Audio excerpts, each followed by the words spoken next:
Hi, I am Palargu Keshav of CSC Data Science. Today our subject is English and our topic is strategies and approaches to overcome listening barriers. Listening skill is generally judged as passive and simple task and less important than other skills of communication. Speaking, reading and writing, but it is not just the ability to absorb information from someone else. It is the most fundamental and useful element in the process of communication. Hence, it should be improved. The present paper intends to highlight barriers for effective listening and also suggest some of the useful approaches.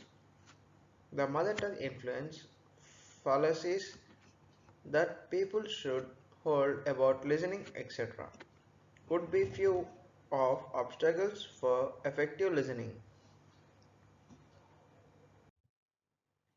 The paper also aims to have the elaborate view of helpful approaches like podcasting that is easy for present techno-smart generation, narrating or acting story, revising and repeating what is listened, listening to the tone and volume of the speaker, listening to the person reading, etc.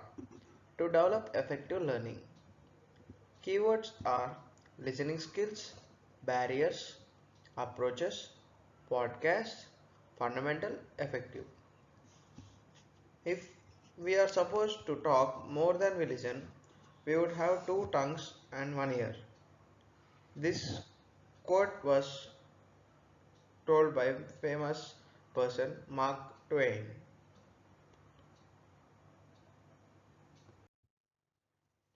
It is easily mistaken that listening is passive and simple task, but it requires more than just the ability to absorb information from someone else. It is the most basic and powerful way to connect to other person. Perhaps it's the most important thing in the communication. However, it is neglected communication skills. The learners are instructed to read, to write, to speak, but only few have any formal instruction to listen skillfully.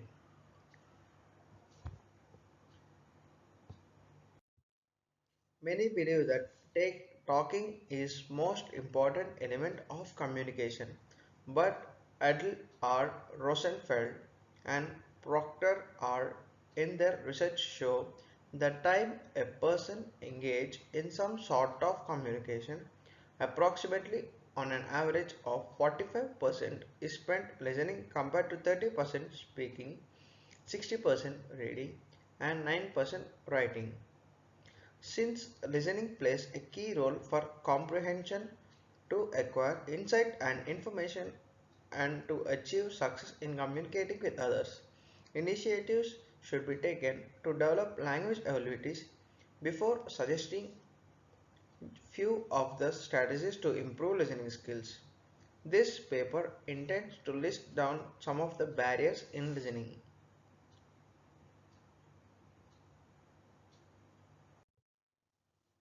I think MTI, mother tongue influence, is the greatest hindrance while listening for the learners of English as second language. Most of the non-English speakers are not well conversant with sounds of English language, their articulation, rhythm, and inflection. Everybody has a different way of speaking. Some people are less confident and more nervous or shy than others. Some have regional and mother tongue accents. Many times the speaker is not aware of both of the volume and tone to keep his audience attentive. So while listening to English speakers, it needs extra attention to absorb the information and many times it is distracted.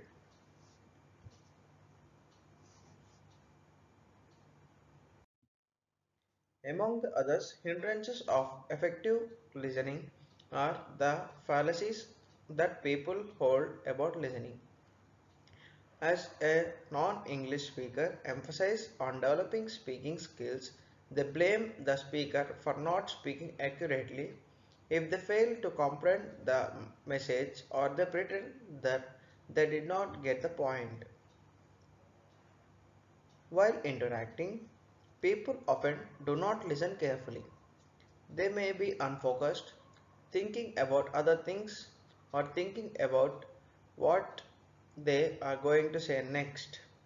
Most people do not listen with the intent to understand. They listen with the intent to reply. Hearing and listening is treated as same by many speakers and listeners. In reality, many people who are good at hearing are not good listeners. To have good hearing means to have good perception of sounds, but good listeners does not simply hear words, they focus on the meaning. In words, the John A. Klein, the difference between hearing and listening can be stated this way. Hearing is the reception of sound, listening is the attachment of meaning to the sound. Hearing is a passive and listening is active. Understanding the difference between hearing and listening is an important prerequisite for listening effectively.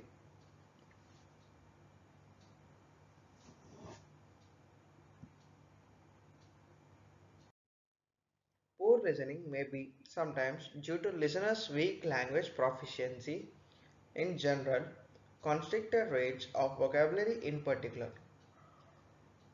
Certain words which are used by speaker may not make any sense to the listener.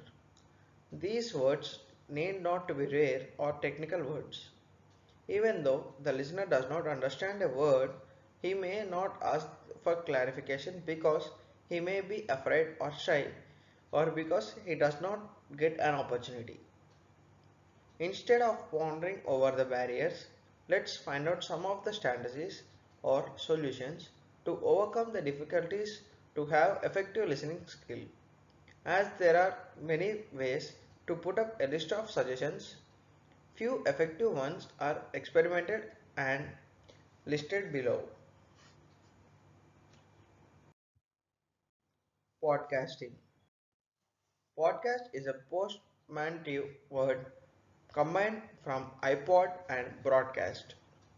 Podcasts are basically radio programs that can be downloaded onto an MP3 player or listened directly from the computer. In other words, these are audio programs in web. The present generation has grown up and lived with the digital technology, so called techno smart generation. Hence, it is the easiest way to make them practice listening skill with the help of podcasting. The uselessness of podcasts lies in the fact that one can improve one's listening skills while performing multitasks like walking, ironing, cooking, gardening, etc.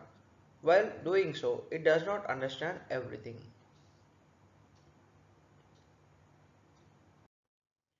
The important thing that it provides the listener's brain much exposure to native English speaker speech.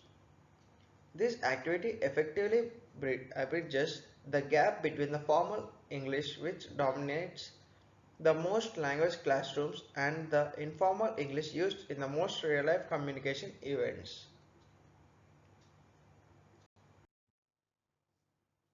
Narrating or acting out a story. This is another good and effective listening activity. It is also useful activity to develop imagination, pretending, pantomiming, and physical coordination. The actors listen and speak while observing body language, and it is helpful to enhance listening skills. Students can enjoy this activity very much as they get great pleasure when acting it out. It is also a good moment for observing the children, their actions and reactions to the story. Revise and repeat what is listened. There are some of good exercises of revision and repetition. For example, students sit face to face with a partner. One partner says any word in English and other responds repeating the same. Then one partner says other word. Each time other responds back with the same word recently. Increase the speed at which the one partner responds to the other person. As soon as he starts say a word, the other responds until the one partner is almost saying the word at same time.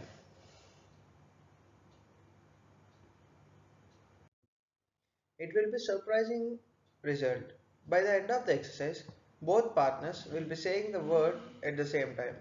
The point of this activity is to become aware that we can time into someone else's space much farther than we currently do. We have the ability to focus the pay attention in ways that we usually don't. At last, listening to the tone and observing non-verbal communication. The volume and tone both add what is being said by someone. A good speaker uses both volume and tone to his advantage to keep the audiences attentive. Everybody uses pitch, tone, and volume of the voice in certain situations. To understand the emphasis of what is being said to the above things should be taken into account. Facial expressions, postures, gestures, and eye movements are all useful to get the message. We don't just listen with our ears but also with our eyes. So listeners should watch and pick up the additional information being transmitted via non-verbal communication. Thank you.